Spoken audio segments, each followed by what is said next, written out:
Hello everyone and welcome to Memory Maps in Motion in One Dimension. Now, motion in one dimension forms a section of your kinematics part of the physics portion. So let's begin with the memory maps. The goal of the video is to revise the basic fundamental concepts of this chapter, that is of motion in one dimension. So let's just jump into it. The first idea is the idea of kinematics. Now, kinematics is the study of physics in which you study motion without taking into account the factors which cause the motion. So you study how, but you don't study why. And that is exactly what kinematics is. Now, from this kinematics branches the remaining concepts of this chapter. The first and very simple concept is the concept of rest. Now, we know what is rest. A body is said to be at rest if it does not change its position with respect to its surroundings. A very simple example is that of a book lying on a table. This book, we say, is at rest. The next concept is the concept of motion. The idea of motion is contrasting to the idea of rest. Motion, by definition, is said when a body is changing its position with respect to its surroundings. And an example of motion would be birds flying in the sky. Now, you can see that the ideas of rest and motion are contradictory. But the most important part that you must understand is that in both these cases, the important line is the words with respect to the surroundings. And therefore, I can say that rest and motion must always be identified with respect to their surroundings. And what does this exactly mean? It means that rest and motion are relative. So what is the meaning of rest and motion being relative? It means that it depends on the observer. We all know the very simplified example of you sitting in a train. If I'm sitting in a train, then the person in front of me seems like he or she is at rest. But a person on a platform will say that even I'm in motion and this person is also in motion. But to me, this person seems to be at rest. So you can see that for me, this person is at rest, but for a person on the platform, this person is in motion. And therefore, rest and motion can only be identified if you correctly tell who is looking at this frame of reference, which means rest and motion are relative, or that they depend on the observer, or that they depend on the frame of reference. That's the idea behind rest and motion being relative. We move on to the idea of one-dimensional motion. One-dimensional motion is a section of kinematics which we will be concerned with in this chapter. One-dimensional motion is, very simply speaking, the motion of a body along a straight line. In very simple words, this motion can be described by a single position coordinate. So you can say that if a body is moving in a straight line, you need only one position coordinate to describe fully the location of this body. So this body could be moving in the x direction or the y direction or the z direction. In fact, it could be moving in any direction except that it has to be in a straight line and it will be classified under one-dimensional motion. Now remember, no matter what the direction, since there's only one direction, I can always call that direction as the x direction because there is no other direction, and therefore I say that I can describe the motion of a one-dimensional object as a function of time. So I can say that x is equal to ft. Next, we move on to the idea of distance. Now, distance by definition is the actual length of the path covered. Now, you have learned this many times, but let me recap very quickly. If you are moving from one point to another, there are many ways in which you can go from one point to another. You can take a wavy path, you can take a semicircular path, and each time if you measure the actual length of the path that you have covered, then that's what you get, that is distance. In this case, you will see that you are measuring the actual path. That is, in the first case, you will put a string around the curvy path. In the second case, you will put a string around the circular path, and so on. You'll measure that value, and that's what's going to give you the distance. The unit of distance is meter. The next quantity is displacement. In contrast, displacement by definition is the shortest possible distance between the initial and the final positions. So for example, if I take the same case, then if I'm going from one point to another, there is only one way in which I can go from here to here, which will cover the shortest distance, that is going in a straight line. And therefore you see that displacement, which is this straight line, is only one single value between 2 points. So displacement has a single value between 2 points, whereas distance has many values depending on the path that you have taken. So displacement only depends on the initial position and the final position, and that's the major difference between distance and displacement, even though you can notice that both of them have the same units, that is, both of them have meter as their SI units. But the most important difference between distance and displacement is the idea of scalars and vectors. As you can see, I have made displacement in italics, that is, displacement is a vector, whereas distance is a scalar. And where does this come in handy? This comes in handy when you look at different displacements or different distances. Now, because distance is just a scalar, what you can do is you can add these distances up directly. So if you cover 5 meters of distance and then you cover 10 meters of distance, and someone asks you what's the total distance, you can straight away add these two distances and that will be the total distance. But you can't do the same thing for a displacement because displacement is a vector. So you can't just add two displacements because you can't add two vectors straight away. You have to add them vectorially. And this brings me to the point I'm trying to make. That is, if you have multiple displacements like S1, S2, S3 and S4, you can't just add them up the way you add up distances. You actually have to do a vectorial sum that you have to use the parallelogram law, the polygon law, you have to use the triangle law. That is, you have different mathematics when you are adding displacements and you have different mathematics when you are adding distances because scalars have different maths associated with them, the kind that you were learning in school.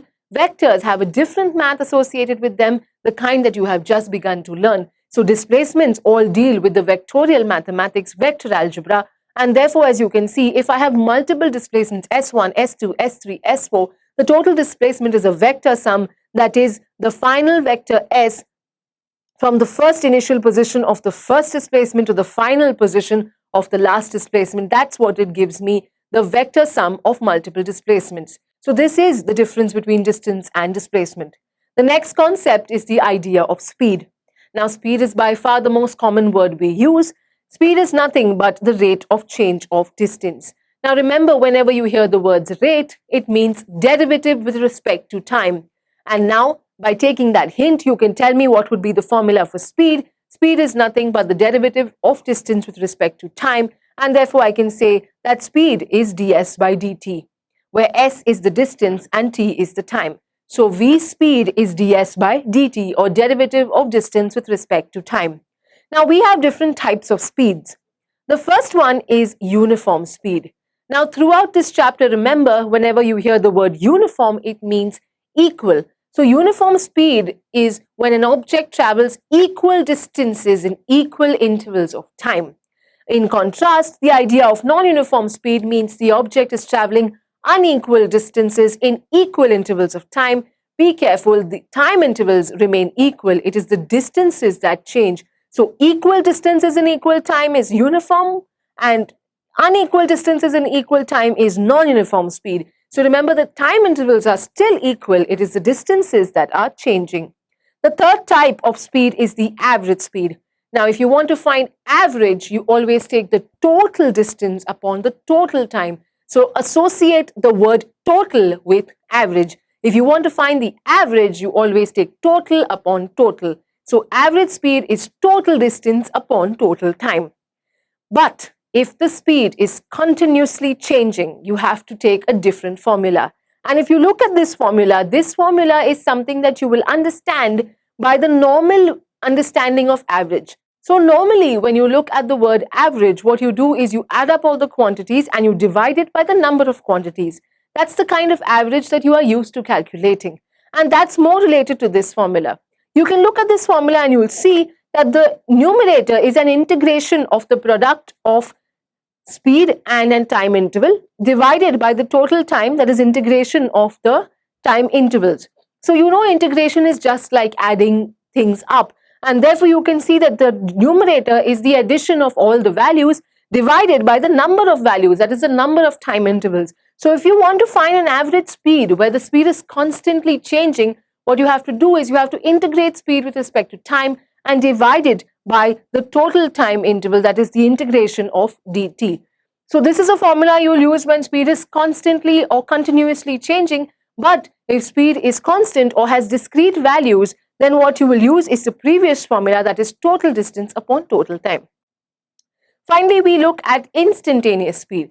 Now, the word instantaneous itself is self-explanatory. Instantaneous means that you are finding speed at a particular instant in time. So, instantaneous speed by definition is the speed of an object at a particular instant. And because you have to find instantaneous speed, you take the derivative. So, remember, no matter what the quantity, if you want to find its instantaneous value, you always take the derivative. So, if you are finding the derivative of a quantity with respect to time, it's going to be its instantaneous value. If you want its average value, you take total upon total. So, instantaneous value is nothing but the derivative of speed with respect to time. But now, can you understand that there is a relationship between the instantaneous value and the average value? Well, average value was something that we found for the total time interval, and instantaneous value is something you find for that instant. So that means if I take the average formula, that is, I take total distance upon total time, and I squeeze that time interval and I make it smaller and smaller and smaller till the time interval becomes 1 instant of time, then what I will get is the instantaneous value. So can you understand that instantaneous value, that is instantaneous speed, is nothing but the average speed, but the time interval has been squeezed into 1 instant. So I can say that the instantaneous speed is the average speed, but for infinitesimally small interval. So the formula is always the same. It's always distance upon time. But if you want instantaneous, you take derivative with respect to time. If you want average, you take total upon total. That's the difference. So here you can see that instantaneous speed is defined as the average speed only, but the time interval must go to 0. That is, it must approach 0. And that's the idea of limits that you have learned in calculus. So instantaneous speed will be given by the limiting value of the average speed, that is delta s upon delta t. If you take the limiting value of the time interval, that is, let the time interval go to 0, what you get is the value of speed, which is instantaneous speed. So instantaneous speed is nothing but the limit of the average speed in the limit delta t goes to 0. So that's the idea of instantaneous speed. We then move on to velocity. Just like distance and displacement seemed like they were same concepts but were vastly different, in the same way speed and velocity seem like same concepts but they are vastly different, especially because just like distance was a scalar and displacement was a vector, speed is a scalar and velocity is a vector. So now you can guess that speed was a scalar and distance was a scalar, and speed was dependent on distance. In the same way, velocity depends on displacement, which is a vector. So velocity is also a vector. So if I look at the definition of velocity, it is the rate of change of displacement. And like I said, when you have rate of change, you divide by time, or you take the derivative of the quantity with respect to time. So velocity will be the rate of change of displacement with respect to time. That is the derivative of displacement with respect to time, but that's when it has an instantaneous value. So I look at the velocity types. The first type is uniform. So you can see that all these types are going to be similar to the types in speed, but their meanings will be slightly different. You have uniform velocity when the body covers equal displacements in equal intervals of time. Their uniform speed was equal distances in equal intervals of time. Here you have uniform velocity equal displacements in equal intervals of time. Then you have non-uniform velocity, unequal displacements in equal intervals of time. So you can see that I'm only replacing distance with displacement, and you are getting the definition for these types of velocity. The next one is average velocity. Now remember, average means you take the total time interval. So average velocity is total displacement upon total time. So total means you take the displacement of the entire time interval for which the motion is happening. And as always, if you want to move on to instantaneous, what you will do is you will limit the value of the average speed. So I will get instantaneous velocity if I put the limit on the average velocity. That is, I take delta t as goes to 0, as I told you before, and I will get instantaneous velocity, which is dr by dt. Now you can see that r here is the position vector. So instantaneous velocity is nothing but the rate of change of the position vector with respect to time. So let me just recap. Velocity is the rate of change of displacement. You have different types of velocity. The first one is uniform, where you have equal displacements in equal intervals of time. The second one is non-uniform, unequal displacements in equal intervals of time. The third one is average velocity, where you take total displacement upon total time. And the fourth one is instantaneous velocity, where you have the derivative of displacement with respect to time, or the derivative of the position vector with respect to time. The next idea that is very, very important in understanding velocity is the idea of obtaining velocity from a displacement time graph. So you know that if you have a displacement time graph, you can find velocity by taking the slope of the graph. But which of the velocities will you get? There are 4 types of velocity. So if I find the slope of a displacement time graph, which velocity am I going to get? Now the idea is that if you look at a displacement time graph or a position time graph, you are going to get velocity by finding the slope. But if you find the slope at a single point, that is, you take one point on the graph, you draw its tangent line, and you find the slope of that tangent line. So if you are working with only one point on the graph, what you are finding is the instantaneous velocity. So if you want instantaneous velocity, you look at the slope of the tangent line at a single point. And therefore, I can say that the formula for instantaneous velocity is also tan theta, where theta is the angle that the tangent line makes at that point where you are trying to find the slope. So if you want instantaneous values from a graph, you look at the slope at a single point. In contrast, if you want average values from a graph, you look at the slope between 2 different points. We'll discuss that in a minute, but here I hope you understood the idea that instantaneous velocity is tan theta, and it's the same as the limiting value of the average velocity. So here this is the idea of instantaneous velocity. The next idea is that of uniform motion. Now uniform motion is related to uniform velocity. Now remember, this is something that students forget. They mistake uniform motion to be that of uniform speed. But remember, uniform motion is not related to speed, it is related to velocity. So uniform motion is related to uniform velocity. If the velocity is uniform, then the motion is uniform. If the velocity is non-uniform, then the motion is non-uniform. So only and only if the velocity is constant, only then the motion is said to be uniform.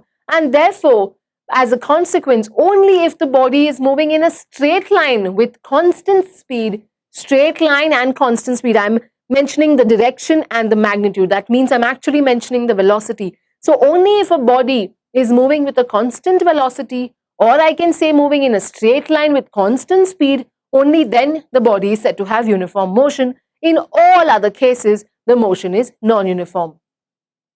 I then move on to the most important concept of all, that is the concept of acceleration. Acceleration by definition is the rate of change of velocity. And as you know by now, whenever you see the words rate of change, you have to divide by time, you have to take the derivative with respect to time. Let's look at the types of acceleration.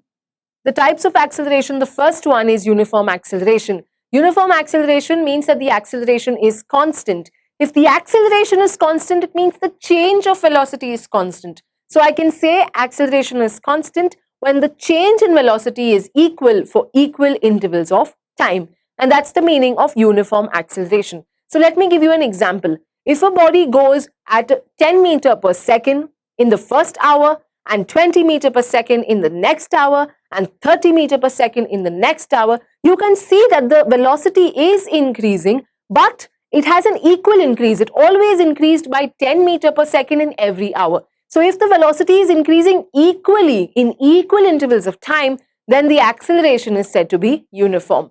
Now remember that the equations of motion that you learn and will use extensively in this chapter and the next, whenever you talk about mechanics, the 3 equations of motion that we all know, that is v is equal to u plus at, s is equal to ut plus half at square, and v square is equal to u square plus 2as. These 3 equations of motion that we will extensively use in all the problems, they fall under only this category of motion. So remember, only and only when the motion has constant acceleration, only then can you use the equations of motion. So you will have to identify if the motion has constant acceleration or no. For example, if a body is falling down, we know that the body is under constant acceleration, that is the acceleration due to gravity. But in the other cases where the acceleration is changing constantly, you can't use the equations of motion. So be careful and identify whether the sum or the scenario is talking about constant acceleration or not. So equations of motion fall under the uniform acceleration category of motion. The next type of acceleration is the non-uniform, where the changes in velocity are unequal in equal intervals of time. By now you must have understood that average is found by taking total upon total. So average acceleration is total change in velocity upon total time. Now I want to stress upon a point that I spoke of a little bit earlier, but I want to clarify again. Now you know that if I have a velocity time graph, then I can find the acceleration from the slope of that graph. But like I said before, if you have to find the slope at a single point on the graph, that means you are looking at instantaneous values. But if you find the slope between two different points on a graph, that means you are looking at average values. And here I'm trying to give you an example. If you look at this graph, this is a velocity time graph, and you will see that here I am taking a slope between 2 points. That is, I'm doing y2 minus y1 upon x2 minus x1. So I'm taking slope between two different points. And when I do that, when I take slope between two different points on a graph, which are separated from each other, when I do that, what I'm finding is the average value. So from a velocity time graph, if I find the slope between two separate points, what I'm getting is the average acceleration. But what if I want to find the instantaneous acceleration?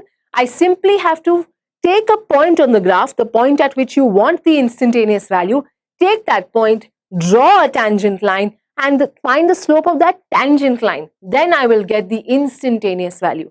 So single point, instantaneous value. Two separate points, average value. So as you can see here, I have said that the instantaneous acceleration is tan theta, where theta is the slope of the tangent line at a particular point. And if I want to find the average, I will take between two separate points. So as you can see, I have found the slope between two separate points, and that's going to give me the average acceleration. If you want instantaneous acceleration, you find the slope at a single point. Now finally, I come to the last type of acceleration, which is instantaneous acceleration. Instantaneous acceleration is the rate of change of velocity with respect to time. Because it's instantaneous, I am writing it as the derivative of velocity with respect to time. Couple of points about instantaneous acceleration. The first one is the same idea that if you want to go from average to instantaneous, you make the time interval, that is delta t, to 0. That is, let delta t approach 0. That is, instantaneous values are always limiting values of the average quantity. So you always take the average formula, you put the limits where the time interval goes to 0, and that will give you the instantaneous value. Now this seems like maths. The idea is that instantaneous is always for a single moment in time, average is over a large time interval. So instantaneous value is obtained by taking the derivative of velocity with respect to time, which is nothing but the limiting value of the average quantity. The next point is that acceleration is the rate of change of velocity, but velocity itself is a rate of change of displacement. So acceleration can be found by taking the derivative 2 times of displacement. So acceleration is the second derivative of displacement, and that's another formula that is very useful. Finally, like I have said many times before now, if you want to find the instantaneous acceleration, you simply take a velocity time graph and find its slope at a particular instant or at a particular point on that graph. So a single point on the graph will give you the instantaneous acceleration. Slope between 2 points on the graph will give you the average acceleration, as I have said before. So this is the idea of finding instantaneous and average values from a graph. So this completes the different quantities that are defined in this chapter. Finally, I just want to recap that distance and speed are related. You can find speed by dividing distance by time. You can find distance by multiplying speed and time. The idea is that they both are scalars and they are related to each other. Similarly, the quantities of acceleration, displacement, and velocity are all vectors and are related to each other. If you have displacement and you divide that by time, you get velocity. If you have velocity, you divide that by time, you get acceleration. All of them are vectors and all are related to each other. Finally, uniform motion is related to uniform velocity and not to uniform speed. So if you want uniform motion, you look at the velocity. If velocity is uniform, motion is uniform. Similarly, if velocity is non-uniform, then the motion is non-uniform. So uniform and non-uniform motion are related to uniform and non-uniform velocity. This completes my revision of the concepts of the chapter. If you want an in-depth analysis, you can take a look at the target book for NEET Physics, and you will find the idea of these concepts explained in detail. Thank you for watching. Please subscribe.